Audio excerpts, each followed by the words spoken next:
Back in January 1939, the engineers at Messerschmitt AG set out to completely overhaul the aerodynamics of the Bf-109 fighter. The boxy engine cowling inherited from early variants, the braced horizontal stabilizer, the poorly optimized coolant radiator tunnels, and the non-retractable tailwheel strut. All of these were at the top of the redesign list. Meanwhile, engine developers were not sitting idle either. Daimler-Benz was finishing work on a more advanced version of the DB601E engine, delivering 1350 horsepower at takeoff and a rated output of 1270 horsepower at 2,000 meters, which promised a meaningful boost in both speed and climb rate. The new variant of the aircraft was given the letter F, and within the Luftwaffe it became known as the Friedrich. To refine the individual changes, 4 production airframes were converted from Bf-109E1s and assigned prototype numbers V-22, V-23, V-24, and V-25.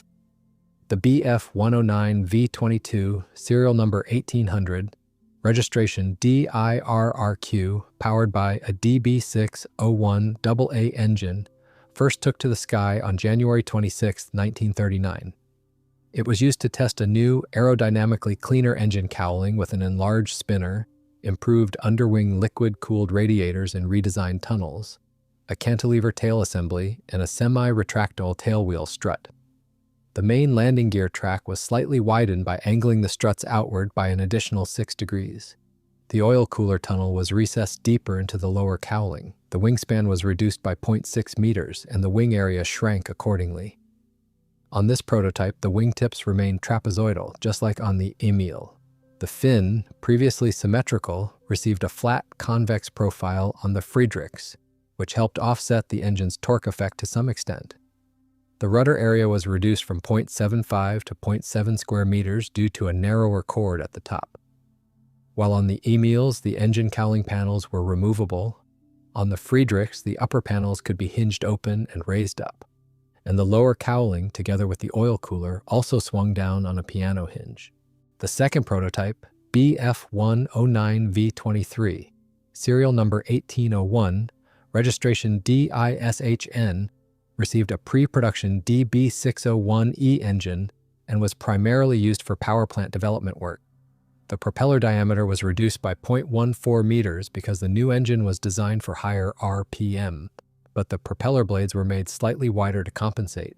The third prototype, Bf-109V25, serial number 1930, registration DIVKC, combined all the innovations tested on V22 and V23, and for the first time featured a horseshoe-shaped oil tank behind an enlarged spinner, along with a propeller from the ME209 Racer.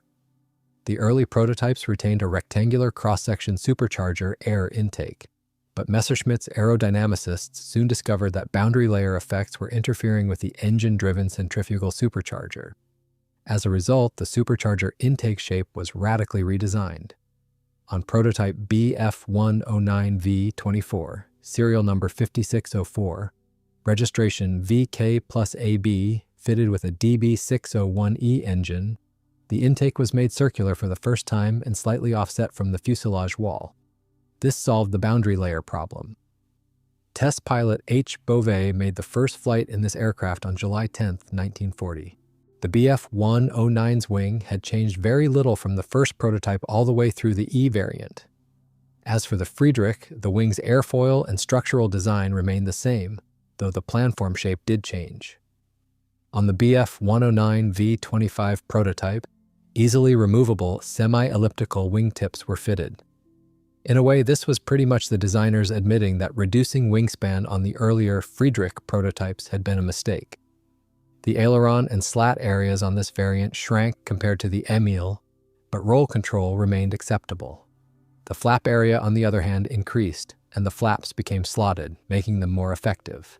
The designers believed that the biggest drag culprits on the wing were the boxy, liquid-cooled radiators mounted underneath.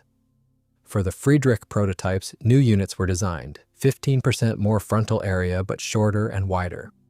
The radiator tunnel was also redesigned with new aerodynamic insights. The disturbed boundary layer was bled off through a dedicated slot, the front lip of the tunnel and the upper wing panel were made automatically adjustable, and the lower movable flap of the tunnel was mechanically linked to the wing flaps. On the Emil, the radiator flaps and the wing flaps were completely independent of each other. So during takeoff, for example, air slowed by the radiator would hit the deployed flap, reducing the effectiveness of both the flap and the radiator. The new coolant temperature management system, roughly 50-50 ethylene glycol and water with a corrosion inhibitor, developed for the Friedrich, proved remarkably effective and was retained on all subsequent BF-109 models. The only exception was the boundary layer bleed. As engine thermal output kept growing, the radiators had to be enlarged again, and there simply was no room left for the slot. The inverted V12 DB601E was the most refined engine in its family, at least among production models. Its main difference from its predecessor, the DB601N, lay in the cylinder head design. The revised combustion chamber shape allowed the use of B4 fuel with a lower octane rating of 87. Power was increased by running the engine at higher RPM. Takeoff power was 1350 horsepower at 2700 RPM, and rated power at 5,100 meters was 1200 horsepower at 2500 RPM. Unlike the DB601N, this engine had no automatic boost limiter that restricted high-power operation to just 1 minute. Testing conducted in 1943 demonstrated that at combat boost, the DB601EA delivered 1450 horsepower at 2,000 meters and 1350 horsepower at 5,100 meters. Displacement remained unchanged at 33.9 liters. The cylinder bore was 150 millimeters, and the piston stroke was 160 millimeters. The compression ratio was 7.0 for the left cylinder bank and 7.2 for the right. Each cylinder had 4 valves, 2 intake and 2 exhaust, and each was fitted with 2 Bosch spark plugs. The propeller reduction gear ratio was 0.593. The reduction gear shaft rotated clockwise. The engine could be started with an electric starter, quite unusual for that era, or with a hand-cranked inertia starter operated by 2 ground crew. All Daimler-Benz 600 series engines featured a fluid coupling that provided a mechanical link between the engine crankshaft and the centrifugal supercharger impeller. Boost pressure was maintained at a constant level from sea level up to roughly 5.1 kilometers altitude, not counting ram air in flight. The primary shaft of the fluid coupling was connected to the crankshaft through a helical gear set with a 10.39:1 ratio. A small turbine wheel was mounted on this primary shaft, driving oil inside the coupling cavity. When there was little oil in the cavity, the secondary output shaft, with its own turbine wheel, would spin slower than the primary due to slippage. By regulating the oil flow into the coupling cavity, one could smoothly control the speed of the output shaft, which drove the supercharger impeller. The oil flow control circuit included a boost pressure sensor, a standard aneroid capsule. If boost pressure dropped, more oil was fed in. If it rose above the required level, oil was pumped out. The device's inherent lag actually benefited engine operation. A pilot could cut the throttle, and the primary shaft speed would drop fairly quickly, but the output shaft would maintain its previous RPM for a while, helping the regulating system cope with the sudden change. And when the pilot slammed the throttle forward, the fluid coupling would smooth out the secondary shaft's acceleration, damping what would otherwise be too sharp a pressure spike. The single-stage centrifugal supercharger impeller had 12 blades. Boost pressure up to the critical altitude was maintained at 1.42 ADA for takeoff and maximum power, war emergency, 1.30 ATA for combat and rated power, and 1.15 ADA for cruise, the most fuel-efficient operating mode.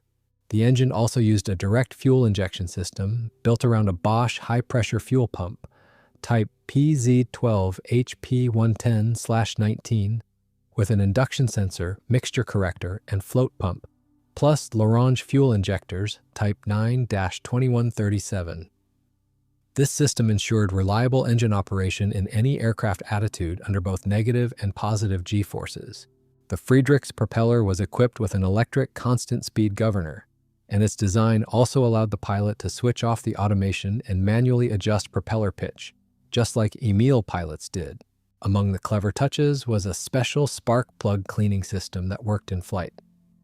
By pulling a dedicated lever, the pilot could shift the ignition timing in a way that briefly raised the combustion chamber temperature. This burned off oil deposits from the spark plug electrodes, bringing the plug back to life. On later engine models, Daimler-Benz engineers dropped this system after discovering that plug fouling could be cleared simply by briefly running the engine at full power. However, because the new power plant was not quite ready at first, German aircraft manufacturers had to fall back on the tried-and-true approach and install the previous engine variant in the new airframe. The pre-production Bf-109F0 machines received DB601N engines. This engine was less powerful and had a lower critical altitude than the DB601E. Takeoff power was 1215 horsepower, 1-minute combat rating was 1285 horsepower, and rated output was 1120 horsepower at 1500 meters and 1085 horsepower at 4,000 meters. Still, by the standards of late 1940, these were solid numbers. Feedback on the new aircraft's flight characteristics from service trials was overwhelmingly positive. Maneuverability improved compared to the Bf-109E4/N with the same engine. At 1,000 meters, the Bf-109F0, serial number 5605, registration VK plus AC, could complete a full turn in 18 seconds with a turning radius of no more than 300 meters. The rate of climb at sea level increased from 17.4 to 19 meters per second. Reaching 5,000 meters took just 5.2 minutes. Overall, pilots rated the new aircraft very highly, though they did express some disappointment about the reduction in firepower. Here's the thing. From the very beginning, the Friedrichs were intended to carry a 20mm MG-151 motor cannon made by Mauser. The earlier Oerlikon-derived MG/FF cannons had a rate of fire of 450 rounds per minute and a muzzle velocity of 550 meters per second, and the MG-151 offered major improvements over those figures, with roughly 700 rounds per minute and a muzzle velocity of about 850 meters per second. But the developers were once again slightly behind schedule, so the MG/FF had to be temporarily installed in the engine block's V. This weapon, with its drum magazine feed, long barrel recoil, and various other quirks, was a poor fit for installation within the engine assembly, a point confirmed by 3 years of failed attempts. The fuselage-mounted MG-17 machine guns, firing at 1,200 rounds per minute with a muzzle velocity of about 905 meters per second, with 500 rounds each, remained in their usual positions above the engine, while wing-mounted cannons were dropped entirely on the Friedrichs. So compared to the Bf-109E4, the early Bf-109F0 lost one gun barrel, and the weight of its 1-second burst was cut nearly in half. After producing 25 pre-production Bf-109F0s, serial numbers 5601 through 5625, some of which served as prototypes, the first production Bf-109F1 rolled off the assembly line in November 1940. Externally, it was nearly identical to the pre-production examples, but the supercharger air intake was now circular, following the Bf-109V25 pattern, whereas on the Bf-109F0 it had been rectangular, like on the Emils. As a field modification, Bf-109F1 aircraft received structural reinforcement in the rear fuselage, 4 metal plates riveted over the skin near the fin frame. The small number of Bf-109F1s that ended up in Africa also received dust filters as a field modification, after which they were redesignated Bf-109F1/Trop. A small batch of fighter bombers, the Bf-109F1/B, was also produced fitted with an ETC-250 centerline bomb rack. In September 1940, engineers at Mauser managed to start series production of the MG-151 cannon with a 15mm barrel, firing at roughly 700 rounds per minute with a muzzle velocity of 870 meters per second. By some countries' rules, this weapon would be classified as a heavy machine gun, and in Germany it was officially called a Maschinengewehr, a machine gun, in both its 15mm and 20mm versions. The way the Germans saw it, the term cannon was reserved for 30mm caliber and above. Other nations classified weapons differently, where some drew the line based on whether the projectile contained an explosive charge, others distinguished by the presence or absence of a copper driving band on the projectile. So the 15mm cannon with its 200-round ammunition supply, designated MG-151/15 in documentation, began to be installed on the second series Friedrichs, which were otherwise virtually identical to their predecessors. Early Bf-109F2s also had external reinforcement plates on the rear fuselage, riveted on at the factory. The aircraft got a new oxygen system designed for high-pressure cylinders. The 400-liter fuel tank was made from 10mm rubber, housed in a plywood box. The rubber was multi-layered, with the inner layer left unvulcanized, and when pierced by a bullet, it would swell in contact with fuel, sealing the leak. And the plywood box was deliberate too. Aluminum sheets, when punctured, would form burrs that prevented the hole from sealing, while plywood did not create burrs.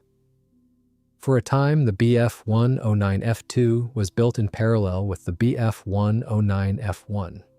Both variants continued to use the DB601N engine, which required 96-octane C3 fuel. The Bf-109F2 achieved a maximum speed of 502 km per hour at sea level. British tests measured as high as 517 km per hour, and about 600 km per hour at a rated altitude of 6,000 meters. 3 sub-variants of the Bf-109F2 are known. The first 2 were built in small numbers, while the third was experimental. The F-2/B was a fighter bomber with an ETC-250 fuselage bomb rack capable of carrying a 250-kilogram bomb. The F-2/Trop was a tropical version with a dust filter and an enlarged supercharger air intake. And the F-2/Z was a high-altitude fighter with a nitrous oxide injection system, wider propeller blades, a tropical-type supercharger intake, and an oversized oil cooler. Germany's aviation industry did not truly hit its stride producing Friedrichs until March and April of 1941. Before that, starting in December 1940, it was turning out 100 to 120 single-engine fighters per month. Factoring in the spring production surge, the total number of Bf-109F variants built before the German invasion of the Soviet Union on June 22, 1941, can be estimated at roughly 1,800 to 1,850 aircraft. These machines were among the best fighters in the world at that time in their overall combination of flight characteristics. The first Friedrichs fell into the hands of both Soviet and British specialists almost simultaneously in July 1941. As previously mentioned, the commander of 1st of JG-26, Hauptmann R. Pingel, botched an attack on a British bomber. His Bf-109F2 took a hit to the radiator, and the German pilot was forced to belly land his aircraft on British soil, slightly denting the propeller and engine cowling. Interestingly, as a special exception, the factory had armed this particular aircraft with the then scarce MG-151/20 cannon at Pingel's request. This was a common practice. Factories would slightly modify fighters specifically for recognized aces, giving their aircraft special features. We know, for example, that the engines on 2 Bf-109F2s belonging to A. Galland ran on 100-octane fuel and reportedly produced more power than standard production engines. They may have been DB601E engines. In addition, one of Galland's aircraft carried heavy 13mm MG-131 machine guns instead of the standard pair of MG-17s. This variant was called Bf-109F2/U, while another, in addition to the standard Bf-109F2 armament, retained wing-mounted MG/FF cannons, similar to the Bf-109E4 layout. The first attempt to evaluate the flight performance of these German fighters by Soviet forces on the Eastern Front came shortly after the German invasion in late July 1941, when the Soviet 410 Bomber Regiment, or what was left of it, was pulled back from combat on the front facing the advancing German forces. The regiment had been formed in the opening days of the war from the Bomber Testing Division of the Soviet Air Force Research Institute. Between July 5th and July 22nd, the 410 flew 235 sorties and lost 33 P-2 bombers, including 22 shot down by German fighters. Crew reports led to a troubling conclusion. The Messerschmitts held a clear speed advantage over the newest bombers. This came as a surprise since the maximum level speed of the Bf-109E, measured during testing in 1940, had only barely exceeded the P-2's speed, The gap was no more than 15 to 20 kilometers per hour at altitudes of 4,000 to 5,000 meters. But in reality, as Regimental Commander Colonel A.Y. Kabanoff noted in his report, German fighters easily caught up with P-2s and had time to make 3 to 5 tail attacks.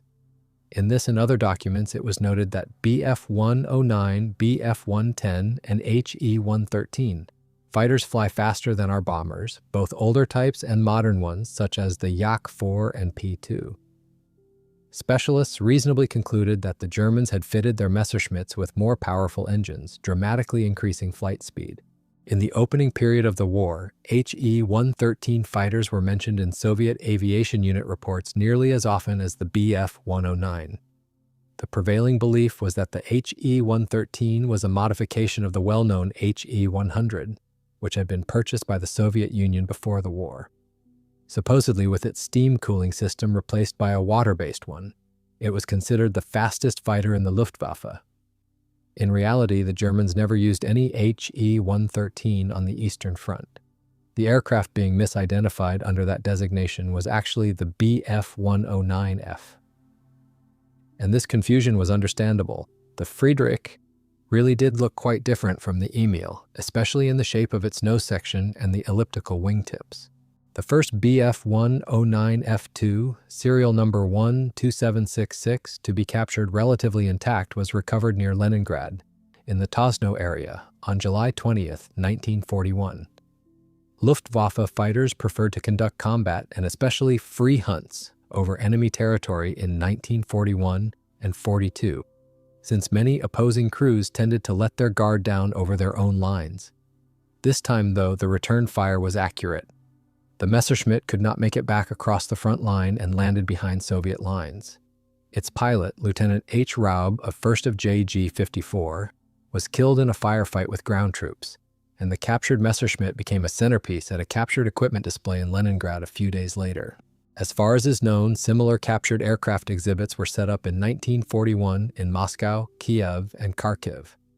Of course, it was useful for Soviet military personnel, especially from the Air Force and Air Defense branches, to examine the Messerschmitt up close.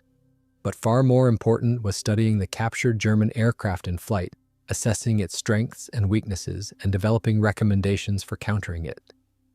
This could not be done before the end of 1941, even though in late November 1941, 2 more relatively undamaged Messerschmitts, Bf-109F2s, serial numbers 12811 and 12913, and a pilot from 6th of JG-52 were captured northwest of Moscow. Plates removed from the aircraft revealed they had been built by the AGO factory during the summer of 1941. The real opportunity to test the German newcomer was lost. Most likely it came down to bad weather and the evacuation of the Air Force Research Institute to Sverdlovsk. Furthermore, German ground forces were practically at the gates of Moscow, and all flights in the area were tightly controlled by Soviet Air Defense Command. Even Soviet aircraft were often fired upon and shot down by their own air defenses despite their familiar appearance, one that should have been well known to both pilots and anti-aircraft gunners. So you can only imagine the reaction to a Messerschmitt appearing in the sky, even if it had red stars painted on it. The successful Soviet winter counteroffensive near Moscow significantly increased the number of captured German aircraft. Around Moscow alone, between December 5th and 31st, 1941, 34 German aircraft were captured, most either unserviceable or destroyed by the retreating Germans themselves. Several Bf-109Fs made it into the hands of aviation specialists. They were subsequently passed on to the Central Aerodynamic Institute, known as TSAGI, various aircraft design bureaus, and repair depots for study.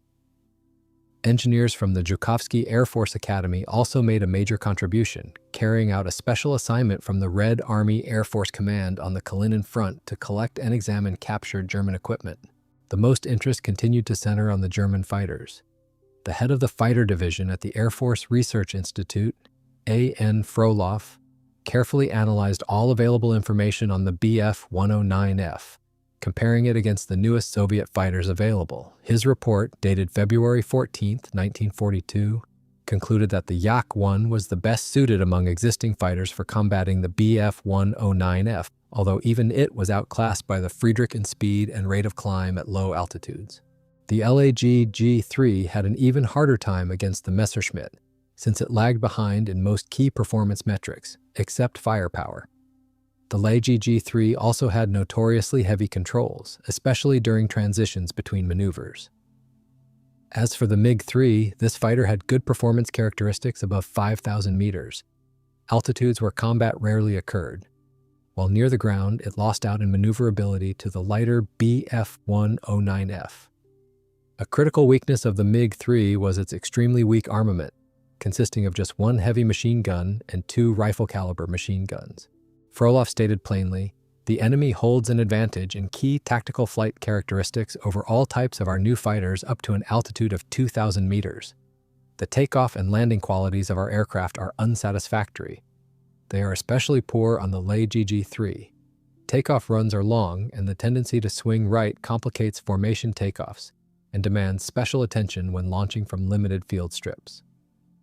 High landing speeds and long landing rolls also require exceptional attention and sufficient experience for an accurate approach. For a more detailed and thorough evaluation of the Bf-109F, the Soviet Air Force Research Institute leadership considered it essential to conduct flight tests. And finally, the opportunity came.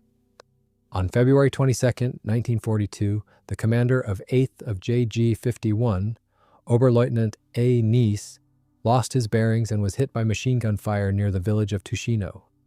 A damaged radiator and a punctured fuel tank forced the German officer to make an emergency landing behind Soviet lines. The captured Messerschmitt was quickly restored by maintenance crews of the Soviet 47th Air Division, but the very first flight in the captured fighter ended in an accident. A pilot unfamiliar with the aircraft's handling characteristics could not keep it straight during the takeoff run, damaging a landing gear strut and a wingtip. Another round of repairs followed, and this time carried out by a TSAGI team, after which the Bf-109F2, serial number 9209, was handed over to the Air Force Research Institute. The aircraft was received by Engineer Captain A.S. Rozanov, who was considered one of the Institute's top specialists on German fighters. He ran into serious problems from day one. It turned out that the aircraft had already been through at least 4 major repairs and was in pretty worn-out condition. Unstable spring weather and frequent flight bans imposed by Soviet Air Defense Command also slowed progress.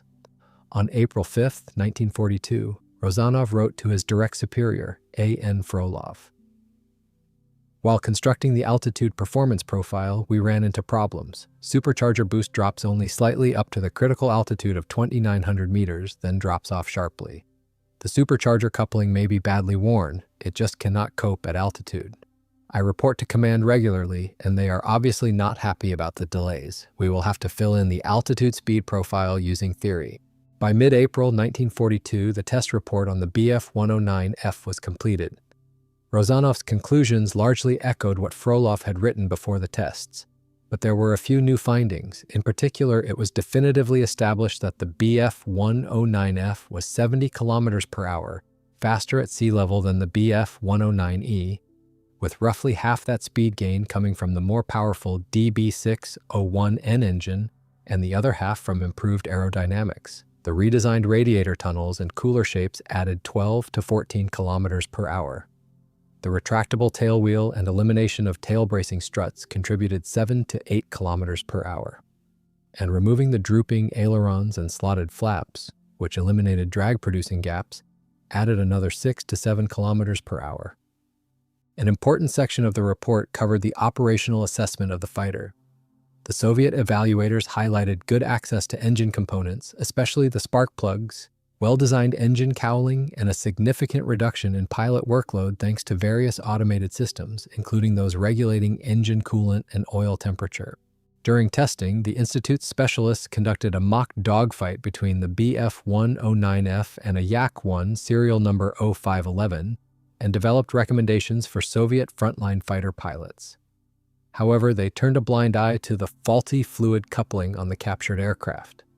As a result, the conclusion suggested that the higher the altitude, the better the chances for the Yak-1. Near the ground, the Messerschmitt's complete superiority was undeniable, and head-on attacks were recommended for Soviet pilots facing the Messerschmitt. But from 3,000 meters, the odds supposedly evened out, and at 5,000 meters, the Yak supposedly had a clear advantage in both speed and maneuverability. In other words, Soviet pilots were told to lure the German fighters to higher altitudes. Unfortunately, these recommendations did not reflect reality. German data and British test results showed that the Bf-109F with a DB601N engine reached a maximum speed of 597 to 600 kilometers per hour at 6,000 meters, not the 552 kilometers per hour stated in the Research Institute's report. This meant the Messerschmitt actually outperformed all Soviet fighters on the Eastern Front, up to 5,000 meters, including production MiG-3s, by 20 to 30 kilometers per hour. For the Yak, the recommendation to lure the Messerschmitt above 5,000 meters was the exact opposite of what should have been advised. The test materials and a detailed technical description of the Bf-109F were reproduced and distributed to Soviet commanders and staff officers.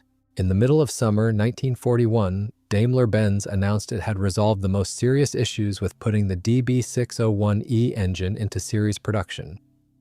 At the same time, a new VDM-9-12010A propeller was readied for mass production.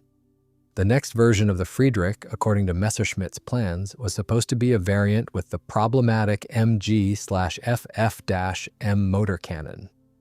However, Mauser informed the chief designer that it had begun series production of the 20mm variant of the MG-151 cannon. Its rate of fire was comparable to the 15mm version at 750 rounds per minute, with a muzzle velocity of 790 meters per second. As a result, the decision was made to arm the Friedrichs with MG-151 cannons. The F-3 got the 15mm barrel, while the F-4 received the 20mm. It quickly became clear that the 20mm version was far more popular with pilots, and it was the one produced in large numbers starting in May 1941 at the Wiener Neustadt plant, and from June at the Erla factory. Maximum speed across all altitudes increased by 10 to 25 kilometers per hour over the Bf-109F2, thanks to the more powerful engine, and the rate of climb also improved. The designers enhanced the fuel tank's self-sealing protection, and pilot protection was strengthened with the addition of an angled armored headrest. Some aircraft received an additional multi-layered partition, a stack of duralumin sheets mounted behind the fuel tank. A rifle-caliber bullet could easily penetrate these sheets, but in the process it would deposit its incendiary compound on them and lose stability, tumbling sideways by the time it reached the main armor plate. Armored glass was fitted to the windscreen of the canopy. The same 60mm glass was also retrofitted to upgraded Bf-109 F2s, though on those it was mounted externally as a supplement to the standard unarmored windscreen. On some aircraft, armored glass was also installed behind the pilot in the seat armor, improving rearward visibility. Structural reinforcements were now installed inside the rear fuselage and were no longer visible externally. Friedrichs were typically equipped with a FUG-7A radio and a Revi C-12D gun sight. A new selector switch appeared in the cockpit, allowing the pilot to fire the cannon only, the machine guns only, or both simultaneously. The takeoff weight of Messerschmitt's fighter was climbing steadily. The Bf-109F1 weighed 2,615 kilograms, the F2 came in at 2,800 kilograms, and the F3 hit 2,915 kilograms. Despite awareness that this trend was harmful, it continued with the F4, which weighed between 2,930 and 3,015 kilograms depending on the sub-variant. The Bf-109F4's armament drew the most polarized reactions from Germany's top fighter aces. Werner Moilders, for instance, was perfectly satisfied with the light armament of one 20mm cannon and 2 machine guns, while Adolf Galland viewed the reduced weapons fit as a step backward.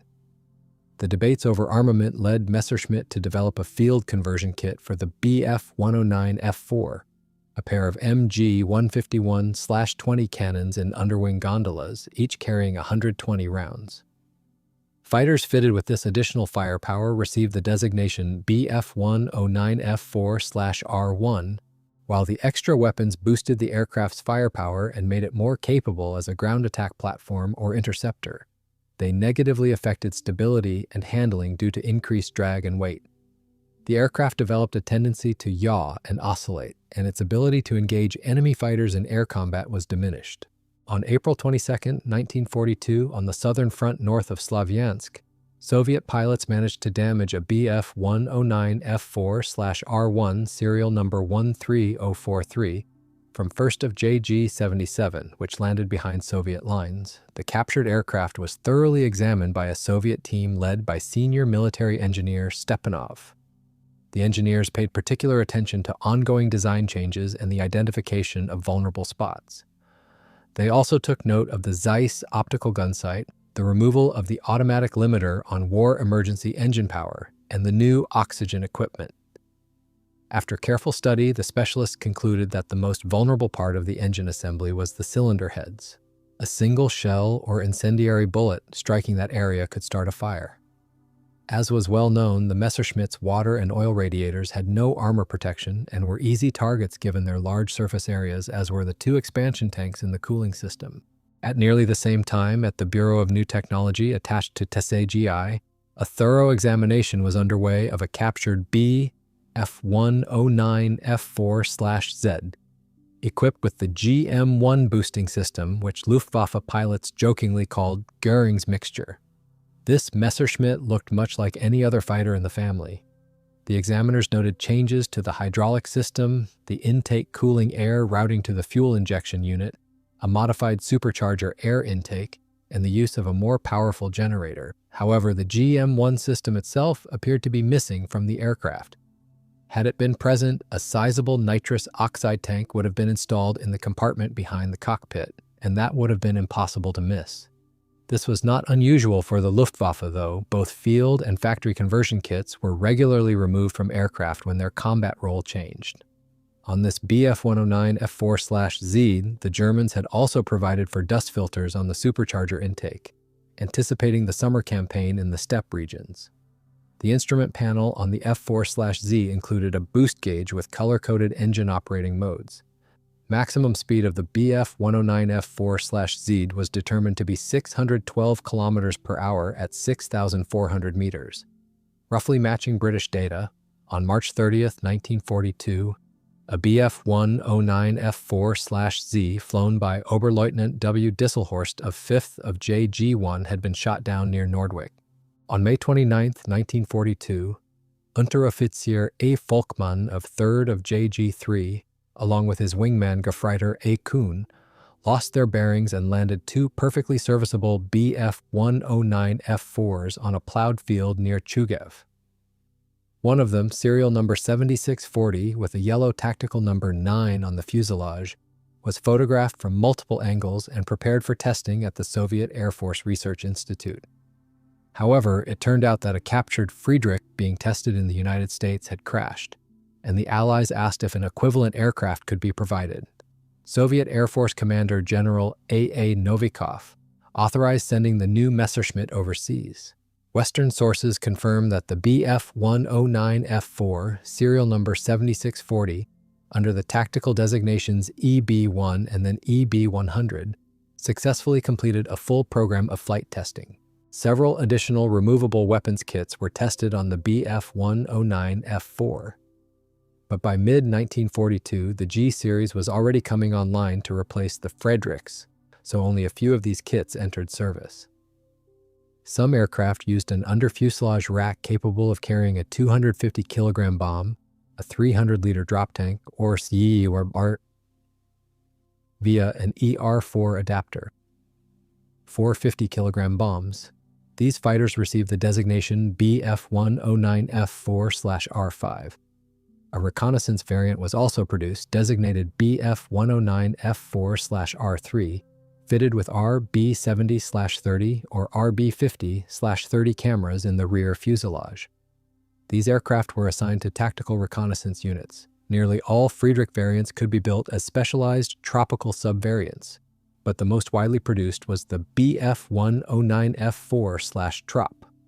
This version featured a dust filter on the engine supercharger air intake, a desert survival kit with supplies of water, food, and a submachine gun for pilot self-defense, Special seals on the hydraulic system and protective covers on the actuator rods of remotely controlled mechanisms, and a mounting bracket for a cockpit parasol to keep the heat out while parked on the ground. Do not assume the tropical fighters were only used in Africa. A significant number of these aircraft were sent to the Eastern Front, to the far north, where filters kept snow out of the supercharger, and to the southern steppes, where strong winds frequently kicked up fine but engine-damaging dust. Little is known about the last two variants in the Friedrich family, since only a few dozen aircraft were built. According to some sources, both were produced as tactical reconnaissance aircraft. For instance, a Bf-109F5 with its motor cannon removed and an RB-70/30 camera in the rear fuselage, serial number 8754, was lost on May 30, 1942, while serving with Reconnaissance Squadron 1F/122. However, a second aircraft, also classified as a Bf-109F5, which fell into Allied hands after a forced landing in September 1943, turned out to be a high-altitude fighter equipped with a GM-1 system. Its pilot, Unteroffizier T. Meisen, revealed during interrogation that he had served with the obscure Jagdgruppe 50 unit, which was stood up alongside Jagdgruppe 25 specifically to counter Mosquito aircraft. The authoritative Green's reference states that the Bf-109F6 was an unarmed reconnaissance aircraft with a special compartment for mounting RB-20/30, 50/30, or 75/30 cameras. But other sources suggest the Bf-109F6 was actually a compromise for those Luftwaffe pilots who wanted more firepower while keeping the aircraft light. To that end, the Bf-109F6 was fitted with the lighter DB601N engine, but had two additional MG-17 machine guns mounted in the wing panels, supplementing the standard late-model Friedrich armament of an MG-151/20 cannon and fuselage-mounted MG-17 machine guns. Some of these aircraft may have been later converted to reconnaissance platforms, which would explain Green's version. Interestingly, the famous German ace Adolf Galland went even further in boosting the Friedrich's firepower.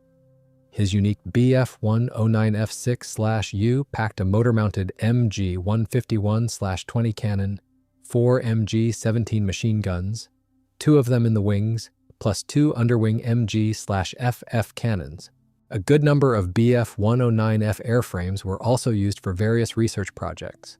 One Bf-109F2, serial number 9246, was tested with 4 EG-65 launch rails for 73mm Rheinmetall Borsig RZ-65 rockets.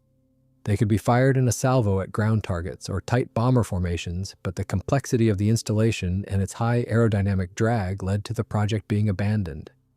The potential of a V-tail was explored on a Bf-109F4, serial number 14003, registration VJ+WC. Its first flight on January 21, 1943 was made by K. Bauer, and testing was later continued by F. Wendell. The trials showed no advantages for the V-tail compared to a conventional layout.